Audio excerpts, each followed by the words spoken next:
모든 사람들이 이때다라고 말할 때 한 발 뒤로 물러나서 시장을 관망할 줄 알아야 하고, 모든 사람들이 지금은 아니라고 말할 때 용기 있게 시장에 다가설 줄 아는 담대함이 없다면 어찌 성공적인 투자자가 될 수 있겠습니까? 군중이 항상 옳다고 생각하지 말아야 됩니다.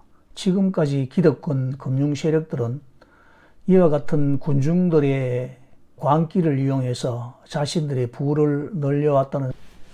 안녕하십니까, 비트코인 호들로입니다. 요즘 제가 상당히 고무적으로 생각하는 몇 가지 이유가 있는데, 비트코인 가격의 상승은 그 두 번째입니다. 첫 번째로 제가 관심하는 것은 월가를 비롯한 거대 금융자본과 자산 운용사들의 태도 변화와 그 CEO들이 보인 견해의 변화 때문인데, 특히 블랙록의 레리 핑크는 비트코인에 대한 시각이 상당히 밝아졌다는 느낌이 있습니다. 그것을 알 수 있는 소식이 하나 있는데, 바로 미국 대선이 비트코인 등의 미래에 영향을 주지 않을 것이라고 말한 대목입니다. 비트코인에 대한 정치의 영향력에 대해서 회의적인 입장을 보이는 것과 아울러 어느 대통령이나 다른 후보가 비트코인의 미래에 어떤 차이를 만들지 못할 것이라고 했다는 것입니다. 또 비트코인과 디지털 화폐의 채택이 증가하는 것에 대해 낙관적 견해를 밝히고, 전 세계 기관들이 어떻게 하면 이 자산군에 투자할 수 있나 그 방법을 찾고 있다고 솔직하게 시인을 했다는 것입니다. 상당히 기분 좋은 말이지 않습니까? 그러면서 비트코인의 성장은 유동성과 투명성에 달려 있으며 규제에 달려 있는 것은 아니라고 믿는다, 이렇게 말했습니다. 결국 비트코인은 금과 같은 전통적인 자산의 역할을 할 것이라고 했습니다. 공부를 아주 많이 한 것 같습니다. 그리고 아주 정상적인 변화이고 발전입니다. 레리 핑크는 아주 잘하고 있는 거죠. 이제 남은 사람은 제이미 다이먼과 워렌 버핏 정도라서 예의주시하고 있는 가운데, JP 모건 분석가들이 2025년까지 암호화폐 시장에 대해서 긍정적인 전망을 내놓았습니다. 올해는 주로 신중한 입장만 유지했으나 여러 요인을 종합해서 향후 성장 가능성을 강조한 점이 눈에 띈다는 말입니다.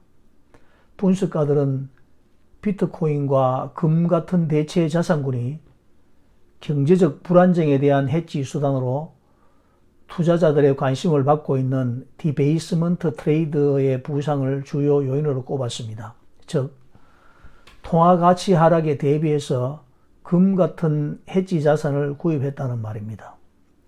그러면서 지정학적 긴장과 다가오는 미국 대선이 이러한 흐름을 강화할 가능성이 높다고 진단했고, 헤지펀드와 같은 투기적 기관 투자자들이 이러한 경향을 주목하면서 금과 비트코인이 혜택을 받을 것으로 예상하고 있지만 이더리움은 여기에 해당되지 않는다, 이렇게 말했다는 것입니다.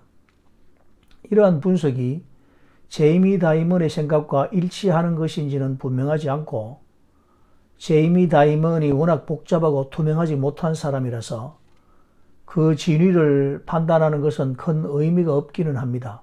그러나 JP 모건 분석가들이 지난 7월에 내놓은 예측은 나름대로 정확했다고 볼 수가 있는데, 비트코인이 7월에 반등을 할 때 이 반등이 장기적 강세장이 아닌 일시적 흐름이다, 이렇게 예측을 내놓기가 무섭게 7월 말부터 한 달 이상 상승분을 다 반납하고 하락했던 적이 있습니다.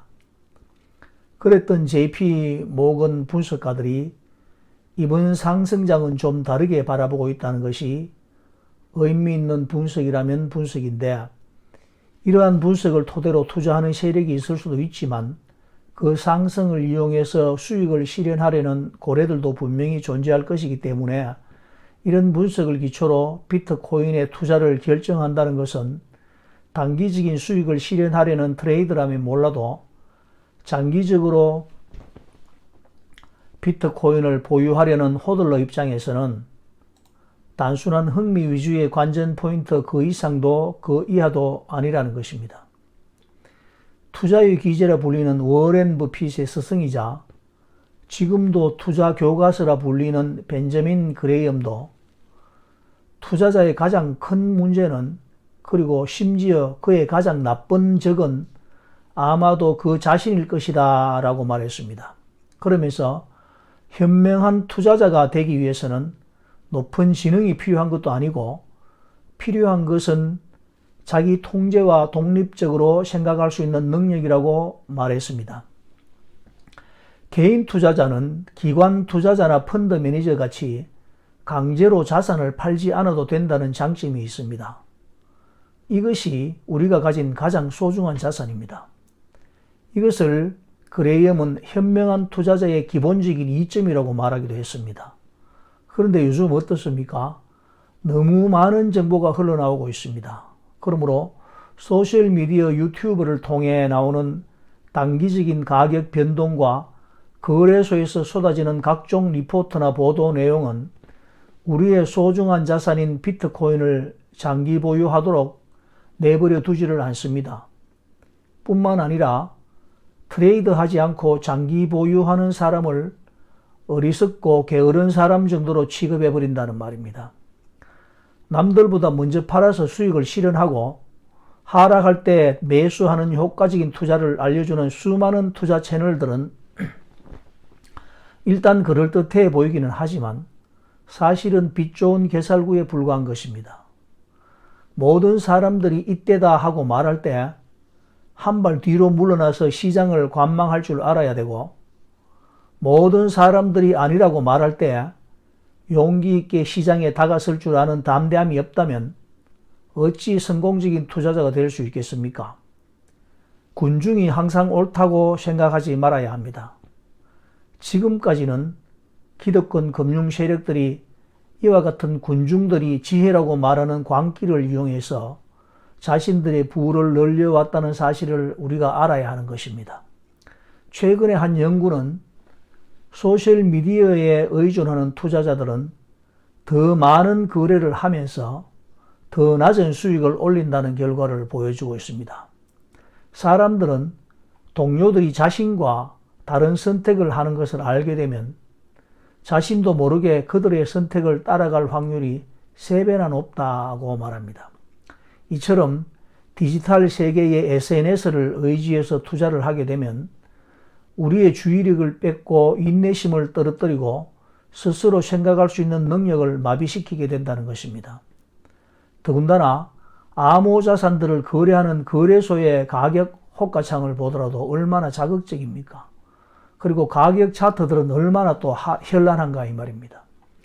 거래소는 인간의 심리를 잘 이용해서 빈번한 거래가 일어날 수 있는 많은 재료들을 자신들의 입맛에 맞게 잘 배치해서 정보를 흘려보내고 있다는 것입니다. 이러한 정보들을 수용하여서 트레이드하려고 한다면 그것은 거래소를 부유하게 해주는 것 더 이상 아무것도 아닐 것입니다. 유럽중앙은행이 며칠 전 보고서를 하나 냈습니다. 비트코인이 경제적 가치를 재분배하여 불평등을 악화시킬 수 있다는 내용입니다. 초기 투자자가 후기 투자자들의 경제적 가치를 훔친다는 주장입니다. 그러나 이것은 비트코인을 아직 제대로 이해하지 못한 주장입니다. 비트코인 초기 투자자라고 해서 경제적으로 큰 이익을 봤다는 주장은 설득력이 없습니다. 초기 투자자들이 지금까지 비트코인을 보유하고 있을 확률은 그렇게 높지 않습니다. 누구든지 비트코인에 대한 확신만 있다면 지금이라도 기회는 공평하게 열려 있다는 것입니다. 비트코인의 궁극적인 가치를 어떻게 보느냐에 따라 지금이 초기 투자로 볼 수도 있고 후기 투자로 볼 수도 있을 거지만 지금이 비트코인 후기 투자로 보는 것은 당연히 동의할 수 없다는 것입니다. 비트코인은 자신이 투자한 자산이 그 가치의 기준이 되는 것입니다. 자신은 비트코인에 투자할 생각이 없고 비트코인의 가격이 상승하는 것은 용납하지 않겠다는 지극히 이기적인 생각이 보고서의 내용이라는 것입니다.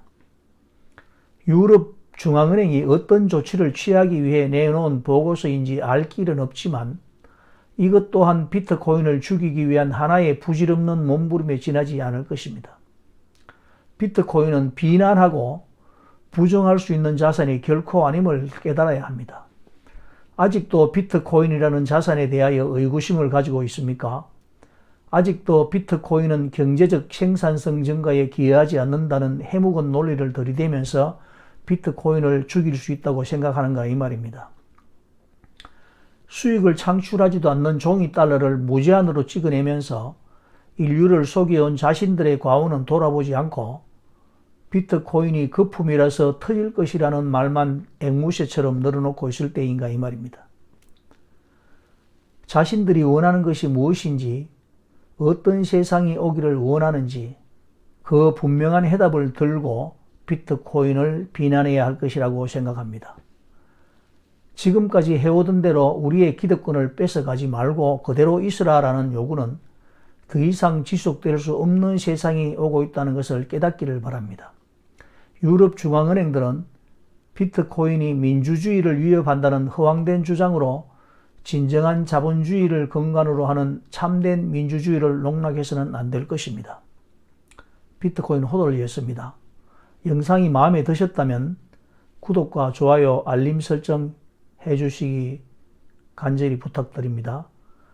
큰 힘과 격려가 됩니다. 감사합니다. 빰.